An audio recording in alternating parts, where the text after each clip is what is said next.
What are you most proud of in terms of how your office is helping to shape kind of your younger citizens in terms of engagement and leadership and education? And we do basically three things with them, Greg. It's number one, we teach them about elections. Why is it so important that you as a young leader engage in the elections process? Number two, if I want to advocate on behalf of something, where do I even start in government? How does the government even work? So we teach them how government actually operates and how they can make a difference. And then number three, and this is the most important piece, is the mentorship. How do I pour into them? How do I make sure they understand that I care about them and in their futures, but also that I want to hear from them?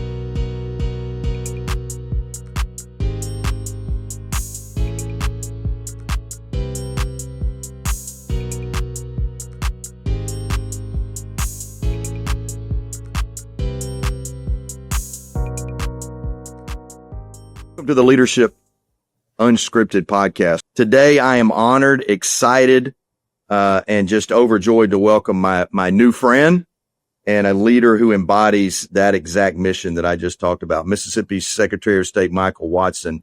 The Secretary, from his work in the state legislation to his current role as Secretary of State, Michael has consistently led with conviction, courage, and a deep sense of purpose. He's a strong advocate for civic engagement, character development, and the next generation of leaders, and especially those leaders in our schools. So, big man, Michael, it's so great to have you. And, man, I'm just excited. You're our first guest. We started at the top. We started in the great state of Mississippi at the top, baby. That's what we did. Love it. Yeah. Dude, I'm so glad to have you. And, I'm just enjoying the relationship we're building. I told Michael before we came on, I'm wearing Ole Miss blue. I don't know what Ole Miss color blue is. Would this be powder? I wouldn't think people in Mississippi would. What's it? Yeah, powder blue. That's it. And then I've got the only person I would wear this Ole Miss pin for is my buddy Michael Watson. I'm a UGA guy, so being at a different level sports wise than you guys, like I feel like I can come down and kind of do that. So anyway, hey, what happened last fall though over here in Oxford? Well, it was raining. I mean, the field was not, y'all didn't prepare the field right. You had your tractors out there. It was a mess. I love it.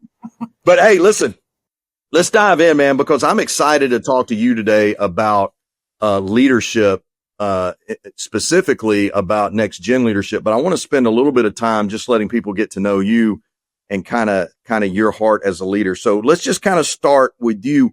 When did you kind of first feel that call into leadership, and how, you're an attorney by trade, right? And now you're in public service. Talk a little bit about how that leadership has transitioned from when you first felt that call to leadership, and now how it's transitioned from kind of the private sector to the public sector. Look, it goes back to fifth grade, Greg, and I was sitting in the class with Mr. Gaines, my teacher, in Baton Rouge. We actually lived in Louisiana for 3 years while my dad was in Bible college. And so Mr. Gaines said, look, we're going to talk about what we want to be when we grow up. I want you to write that down. And tomorrow, after this open house, you're going to get a letter from your parents, responding to what you want to be when you grew up. And I'd always want to be a garbage man. That was my career goal. And some people say I'm actually in the world of garbage now in politics. But I put down, it was the first time really in my life that I felt that just small, still, quiet voice. And so I put down public service and thought my parents were going to think this is crazy. So I went outside and played tetherball with my buddy Kevin while my parents were inside for open house. Came in the next morning. My mom had written my response, and she said two things. Number one, Michael, you can do anything you want to do in life. If, number one, you keep God first. Number two, you work as hard as you can. And so those things just kind of, set in, from those words on. My dad, again, was in Bible college. And so he was becoming a pastor. And so having a dad as a pastor and a mom as a pastor's wife who really just cared about people and serving people and making their lives better, I'd be an example, for Christ, were the things that were drilled into my head. So worked my way up through that. And I think nothing has really changed as far as priorities. Work really hard, love God, put him first, and everything else kind of comes after that. So, that's my story. That's great. Talk a little bit about how long you've been in office there in Mississippi in the Secretary of State office, and how your leadership now in that position is even different than when you were in the legislature. Yeah. So look, finished law school in 2003, went back to Pascagoula, was practicing law, and had hoped to go to DC. And so I called Senator Trent Lott when I got done, because I'd done an internship with him, and said, look, I'm coming to DC. And he's like, no, you're not. You're going to run for office one day. So you need to get back in the community, get plugged in. And it was one of those times in my life, Greg, that I just was crushed, because that's really what I wanted to do. But thank the Lord, he saw fit to close that door and open a different path. And so, as you mentioned there, ran for the legislature in 2007, got elected. I was in 2008, got sworn in. And so I was a 30-year-old and very young, and walking into that chamber for the very first time, seeing all these people that I'd been reading about, seeing, on the news. And now I was a member of that body. And one of those kind of moments where you just think, wow, do I really belong here? And the Lord was just really, again, that still small, quiet voice. Yeah, you're prepared. You're ready. I'm going to take care of you. So I think early on, it was a lot about learning the team aspect of the legislature. 52 members, nobody can do anything by themselves. It takes a team. And by learning that, I think it really prepared me to go into the Secretary of State's office, just to remember, I don't know everything. I've got to build a team. I've got to have people around me who are successful, who are smart, who are talented. And one of the things I learned coming in is I don't like yes people. You've got to hire people who aren't afraid to challenge you, to make you better, respectfully, but to make you better. And as we work as a team, it has been just phenomenal around here, the things that we've been able to get done when people just don't care about the credit. We care about serving Mississippians. And so I think that's kind of a little bit how it's changed, in the sense of being a part of the team and now leading the team, but learning from those experiences in the state Senate and bringing that to the Secretary of State's office. That's great. Yeah. One thing I love about you, Michael, when we spent time together and we had a chance, we really suffered for the Lord here. A few weeks ago in Highlands, North Carolina, playing golf. But when we spent time together, one of the things I love about you is you talk about team a lot, and you talk about your team a lot, and you talk about the importance of teamwork. Is that a value to you that has guided you throughout your leadership? And if you had to nail down a couple of more values that guide you, what would those be in your leadership? Yeah, I think one of the things my dad taught me early on, and I don't remember exactly what we were talking about, but he said, son, you always take care of the people that take care of you. And so having that team around you and caring for them, caring about them, not just professionally, but personally as well. How do we grow these folks and make them successful too? It's about all of us. It isn't about me. It's about us as a team, as an organization. So that's a big one, making sure that our team is taken care of and that I give them credit. When credit is due. It's not just about me. People see me on Facebook and social media all the time and on the news, but there are very few times where I'm not at a speech. Today, example, was talking at a lunch group today and talked about my chief of staff and talked about my comms director and how good they are. So I think making sure you share the credit with people who deserve it is very important. I think honesty, integrity, really trying to establish who you are so people understand. When I go meet with Michael, I know his values. I know what he's about. And so that limits some temptation sometimes from in the legislature, again, when people knew, hey, Michael's conservative. These are the things he's believing in and what he's actually practicing. So I know what the answer is going to be before I even get there, because, he's established who he is. And I think that's another important part.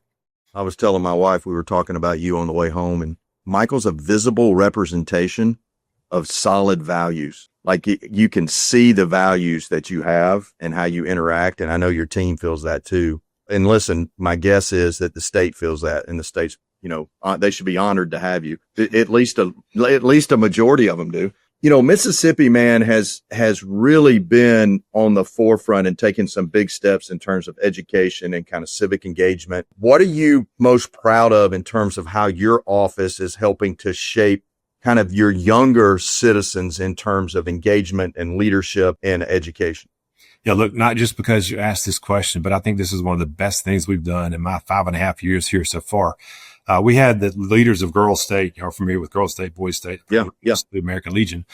About 4 years ago, we had all 8 of the state leaders here in my office. For some reason, I was the only statewide in town that day. So I learned a lot about the teenage female leadership process and how they think. But one of the things that came out of that meeting was, look, these are our future leaders. So how do I get them engaged in elections and make sure they understand how important it is? Well, all of them went and did voter registration drives in their high schools, which I thought was incredible. Wow. So I sat down with my team after that and thought, it doesn't have to stop here. how do we grow this? And so from that came our ambassador program. So this year, it's our third or fourth year going into it. We've got 75 high school seniors, and every month we do a Zoom, and then we do two in-person programs here in Jackson, one in the spring, one in the fall. And we do basically three things with them, Greg. It's number one, we teach them about elections. Why is it so important that you as a young leader engage in the elections process? Number two, if I want to advocate on behalf of something, where do I even start in government? How does the government even work? So we teach them how government actually operates and how they can make a difference. And then number three, and this is the most important piece, is the mentorship. How do I pour into them? How do I make sure they understand that I care about them and in their futures, but also that I want to hear from them? What is it that intrigues you about Mississippi? What are the things that we can make better about our state that makes you want to come back after college? And so we've really had a great success in this. And I tell every one of them, it doesn't matter if it's school, if it's career. I want you to understand you've got an advocate and a friend here. And if I can help you walk through life or, navigate a certain situation, I want to be that friend, that mentor. And I think that's been one of the best things, again, that we've done my entire county office. That's so good. I love it. You talked a little bit about that when we were together, the ambassador program, man. Have you been able to talk to other states about that type of program, or is it still, what's the reception been from other states with that? So we've actually got our National Association of Secretaries of State group. Our ambassador program is nominated this year for one of the awards. So I'll get to present the whole program to them at a national event this year, and really excited about that, because I do think when leaders have this position and this platform, and you can reach out and pour into others. I remember, again, when I was back in sixth grade, Jimmy Comer was a local attorney, and he came to talk to our class one day. And I thought, oh my gosh, this is a real live attorney actually coming to my class to talk to me. Right. I remember being blown away about that. And that impact that it had on me, I want to do that one day if I ever get to a point to do it. And so now we've gotten the chance to do it. And so I'm going to make sure the other secretaries understand the power they have just to pour into people, to be that example. That's so good, man. That's so good. What do you feel like's missing in leadership today? Well, you're not just traveling around the state, but you're involved obviously in your position nationally too. What do you see that's missing in leadership, and how do we reclaim some of what we need to reclaim?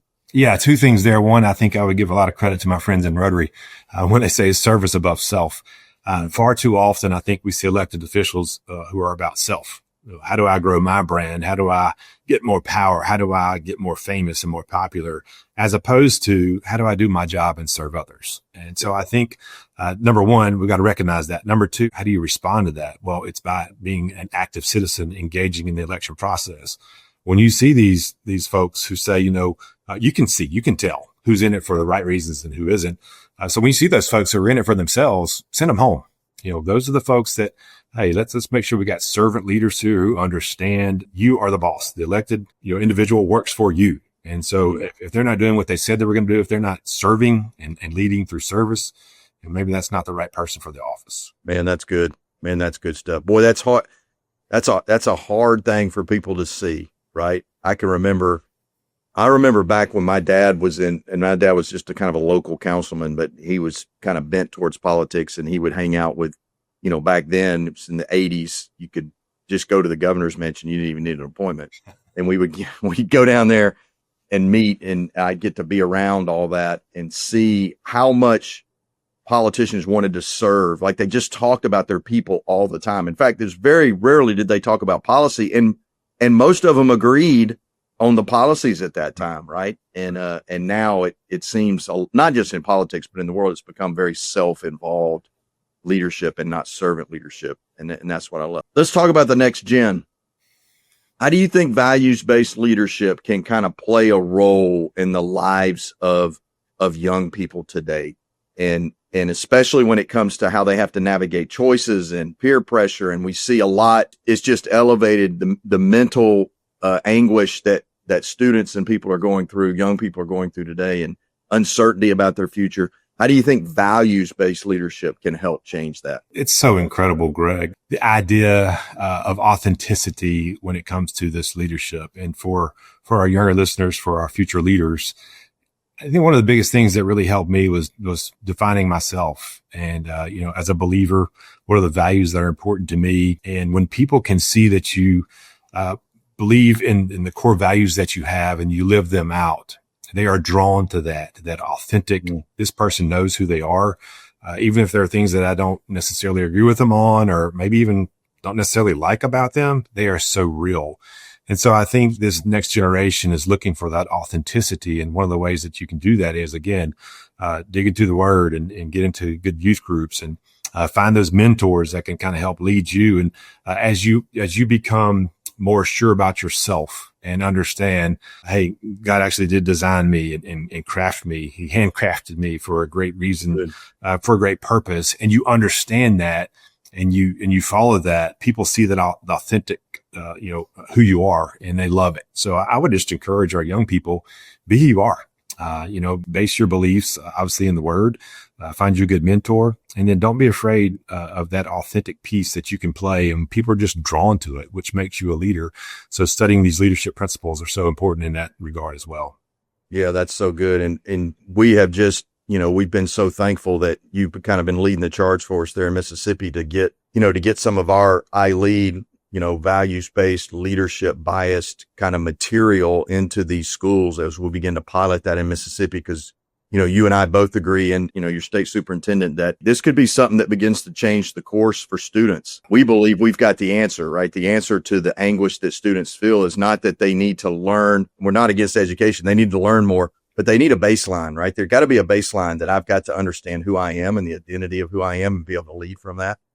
And so we're thankful for you guys and leading that charge and how much you care about young people. What kind of advice? You've got your daughters, right? You're a man on an island in a house, a house there. I don't remember if you said you had a male dog or a female dog, but I'm not sure. We just got a male dog, so I feel a little better. There you go. Okay. We've evened the playing field, but we're getting closer. We're getting close. Yes. Tell me some advice you would get, you give your daughters or you would give young people about leading, not just living, but leading in this world today. Yeah, I think number one is really important. As a preacher's kid, and we've talked about this, I felt a lot of pressure to either be a minister because my dad was, and or just the idea of, oh my gosh, I cannot miss God's will. And that's incredibly important. But I think I've tried to look at it a little bit differently now and try to teach my daughters the same thing. The Lord, He wants us to be happy. He wants us to be joyful. He wants us to enjoy what we're doing. And I think the things that we find in our hearts that make us enjoy life, that we enjoy doing, can kind of help you lead in that direction of where you want to go with your life and your ultimately your jobs. And so I've tried to tell my daughters, there's a reason why you enjoy Gracie Pierce horses. There's a reason why, Annie, you enjoy acting classes and doing theater programs. Maybe those are the career paths. God gives you the ability to enjoy things, to be happy about these things. So maybe those are the paths that you need to follow. But again, it's all about making sure that you're enjoying life the way God intended. And he wants the best for you. So I try to just encourage them to make sure that they understand those fun things don't come from just, outer space. God gives you the joys and the interest that you have. And so chase those things and chase them hard. Great, man. All right. As we finish up, I got a few like kind of rapid fire questions for you. Okay. All right. Some of these will be fun. Some of them will get you thinking. So if you could have one leader, okay, in the history of the world that you were given dead or alive, that you were given access to have an hour lunch with, okay, who would it be? And what would be the number one question you would ask them? Golly, probably George Washington. Okay. And, how did you establish or figure out that courage that it took that nobody ever done that before? Nobody had been a president before the United States, and coming away from, the UK and in Britain and being under a king, and the way that he just looked at the world was just completely different. But the way that he did that, again, with no example, he had to do it himself. How did you find the strength and the courage to be that example? That's good. That's great. I love that. I love George Washington. I just finished his biography. All those biographies on those older presidents are so thick, man. And it's like the ones on the newer presidents are smaller, but it's because the older presidents, they were in battle. They were in the military. They were at the beginning of everything. So yeah, Washington would be one that I would pick too. All right. If you had a day to yourself, okay.